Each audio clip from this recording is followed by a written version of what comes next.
Gideon, what if they actually do that, no? And that'll be so hard on ONIC because the biggest upsets were taken against them, if that were to be the case. But, I mean, let's see, because I feel like both of these teams, their intentions are pretty clear. Just burst down whoever you see for ONIC PH, Area 77. They might want to attempt to do the same because they have a lot of pressure, especially with their roamer or through their roamer, which is Joy Bodge. But whether or not they're able to do that, that's gonna be the question. It goes back to what LaFell says about you have to be confident. Hey, you need some confidence in your team, man. I'm seeing that fear come out of you. Don't let it. ONIC PH, they got this, right? I would imagine. But Area 77 have proven that they are able to, press buttons well. They're able to team fight against their opponents. It's just finding those leads within the game itself. Now, looking at the emblem set, seems very standard all across the board. Killing Spree coming out from the side of Shiro, very confident of him, but more importantly, from the side of ISO, he needs to win this lane, right? He's already taking the Quantum Charge. He's also making sure that he has Master Assassin against someone like Kelra, who, again, Mystery Shop, he doesn't even want the tenacity. He's like, all right, if I have to give out the laning phase, that's fine, but give me at least 12 minutes and it's over. Oh god. Instead it's Hunter who gets the tenacity.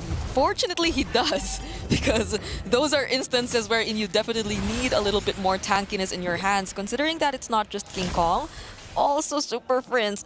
Maybe this is why there are no Farsas being picked, like the Kadita bands, the Kaguras, they can come out a lot more often, so maybe teams are being more cautious of that. I don't know what scrims have been showing for both of these teams, but it's interesting if this is truly what they were looking to play. Now, King Kong, he gets out of there and Ureshi's able to peel back, but it seems pretty chill for now for both sides. Nobody wants to make that first blood happen just yet. Not just yet. Super Friends, though, doing a great job at scouting where the other members of Area 77 are, but look at that ejector getting denied by the title strike, and somehow Brusco gains access to the turtle. Joy Bodge, the first to fall. Ureshi trying to zone out the other members as well, but that's already one pickoff. Flicker, Dark Wave coming in from Clark, but Shiro somehow finds a way to steal the objective. Brusco might just get punished here, but Ureshi at least has the flicker. Beautifully played by Shiro. Finds the one frame he needs to get the Traceless off and weave in his retribution to steal that turtle from King Kong despite getting attacked by so many members. He stays pretty healthy throughout it, right? So he can maintain his jungle farm. And this is what we were looking for, right? The natural way to kind of speed up your jungler, especially when you have someone like Jawhead. Use those Spark Missiles, leash for him, speed him up, clear it fast, and then look for opportunities across the map. Yeah, so this is probably a different way to look at it for Area 77. If they're just literally playing around Shiro, then that doesn't change much of what they want to do of playing aggressively from the very beginning, because even the first objective went into their hands. Oh, but they used the Unstoppable Force and the ejector onto Kirk. Will they have enough damage to take him down? It seems like they do.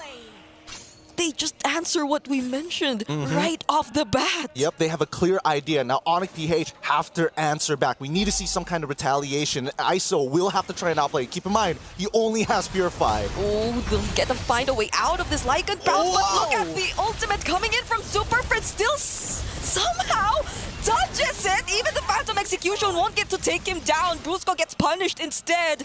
That was a massive outplay coming in from ISO. Beautifully played. The yin-yang overturn coming out from Super Prince wanted to collapse on him, but he quickly purifies it, rolls out of the way, uses the extra movement speed plus quantum charge perfectly to dodge the damage. Nicely done from ISO. This is what we've been waiting for Area 77 to show that they can not only push buttons, but more importantly, they can go toe-to-toe with the best. Yeah, those are some plays that you would expect to see from the likes of Kelra too, but ISO, too good at pressing buttons. He just needs to stay this way for the entirety of the game, because he's going to be one of the major factors as well of how the next few team fights are going to pan out.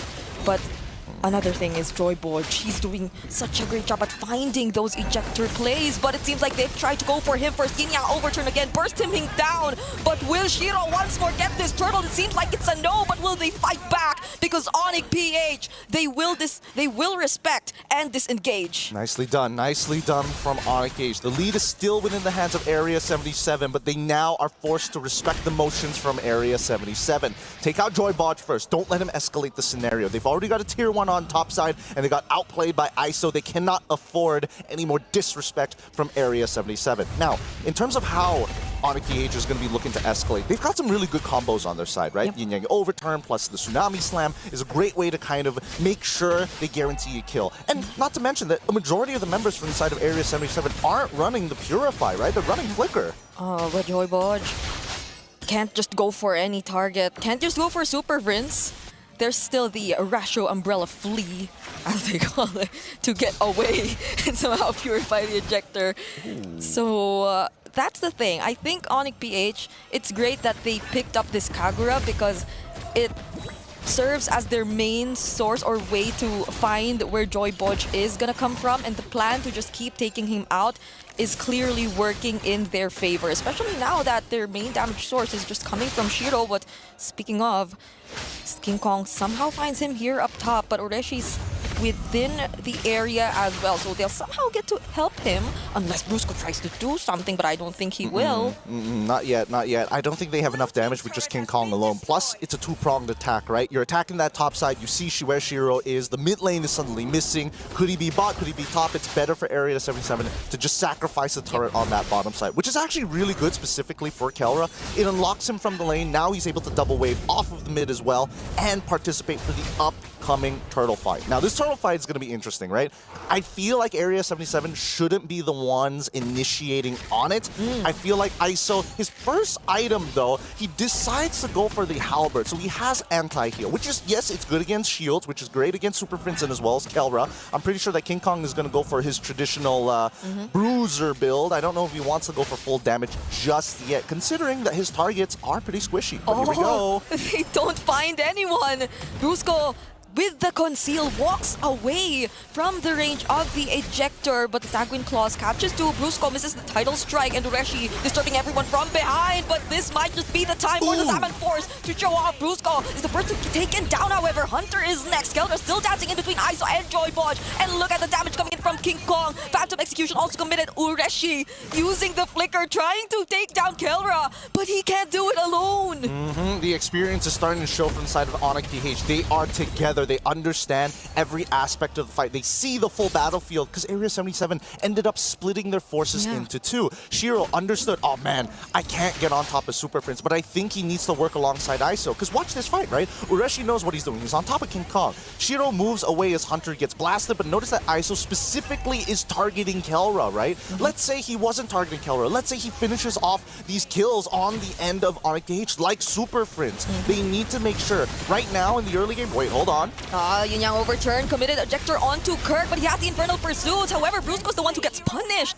So they get to defend this mid lane turret for Area 77. Why did ONIC PH so desperately want to push them out? I mean, they were working on the minions, and honestly, they got pretty close to breaking that mid-tier one. I get that if they broke that mid-tier one, it opens up a lot more options, but at what cost? It's basically gone, but they've already sacrificed the initial lead that they took back from the previous turtle fight. And it's interesting to see that it's actually a very, very small gold lead that exists between these two teams, because even in terms of map control, Area 77 is doing a great job. So maybe despite these early item decisions, these pickups, it's more on the macro that they want to play after all, up until that moment wherein they feel that they can really decide to start the fight themselves. Because as you mentioned, I feel like that's not a good decision, especially if there's King Kong who can burst down your crucial heroes like that. Oh yeah, I don't think he's going for Bruiser build this time. I think he's going for raw damage. He's got the Hunter Strike and the War Axe already. He's level 13, 9 minutes into the game. Shiro is keeping up with him, and we saw a couple of 1v1s happen on the top side of the map, but now majority of the objectives have been spawning on the bottom side. A little unlucky for Area 77 because these fights have not been easy. Oh, interesting. Clock of Destiny purchase from the side of Hunter. He decided to complete the Gleaming Gem. Well, I feel like there's a bit of tankiness there too. If you complete that, but the ejector will be committed onto Kirk. There's the flicker, but it won't keep him safe. There's the Salmon Force as well coming in from Kelra. Tries to burst down Shiro, but there's the Traceless as well. And that's after they got the Lord for themselves. They still lose a member when maybe they couldn't have not gotten a catapulting, and now King Kong might be next because he gets caught by the Lycan Bounce! I thought ISO was going to die there. He got chunked by 50%, but it's not over. Ureshi is able to hold on, and finally the mid-tier 1 collapses. It's a breathing moment for both ONIC and as well as Area 77, but honestly, Shiro's probably smiling. Is like, nice one, ISO. Now I get to be the one who gets an eventual level lead. Yeah, I mean, the Lycan pounds from the Rogers sometimes puts him in a dangerous spot, but during those kinds of situations, it's just a sure way to chase and kill whoever you're trying to take down. And in that moment, it was King Kong who unfortunately found no way to deal with it. But at least for ONIC PH, at least for Kellera, it seems like he just has his eyes set on the turrets. Probably a bit of pushing back the members of Area 77 too through the Zaman Force, but ONIC PH, they have to keep it together a little more, because I feel like it's great that they're playing it aggressively, but Area 77, as you mentioned, even if they don't start things, they have good ways to punish or turn things around. Yep. Now ISO, third item already complete. He's got the Wind Talker, he's got the Sea Halberd, he's also got the Endless Battle. With that being said, yep, he's got more than enough damage to start 1v1ing some of the squishier members. King Kong is doing a good job, but here's the thing.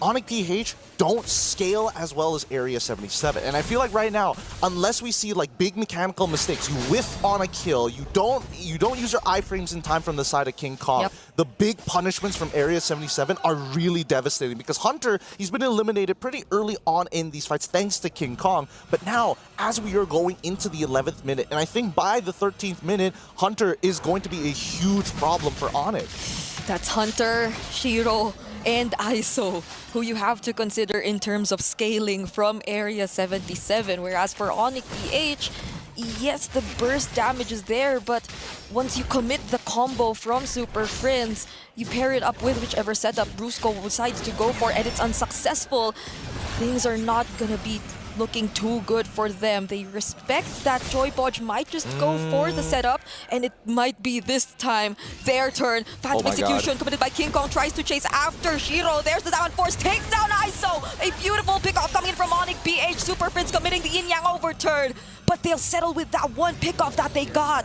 Look at the footsies from both of these teams. Taking space, giving up space. We see the initial movement from Area 77's Conceal to get access to not only push ONIC PH out of their own jungle, but to walk to their wave. And I think that's the problem, right? They could have just waited a little bit longer and the wave would have naturally pushed in their favor. ONIC PH punishing ISO specifically for that. And now it's a 4v5. Unless we see Area 70 really drag this out, I feel like ONIC PH can really take their sweet time with this. Yeah, Shiro and Joy Bodge are both coming from the sides. Brusco probably looking for an angle. There goes the title strike!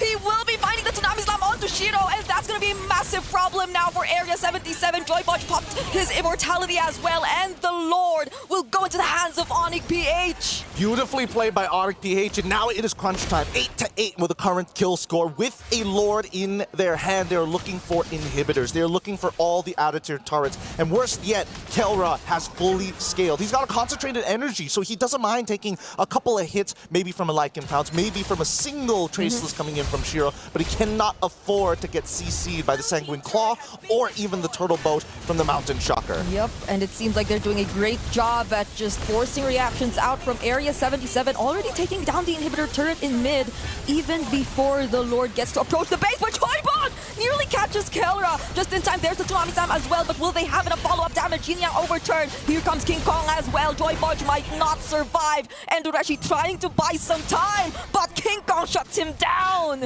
King Kong's so good at maintaining those War Axe stacks. The true damage is too good, but now the Lord at full health with no inhibitors. Kellera's going for the end. It's a Zaman Force just to take down the base, and ONIC PH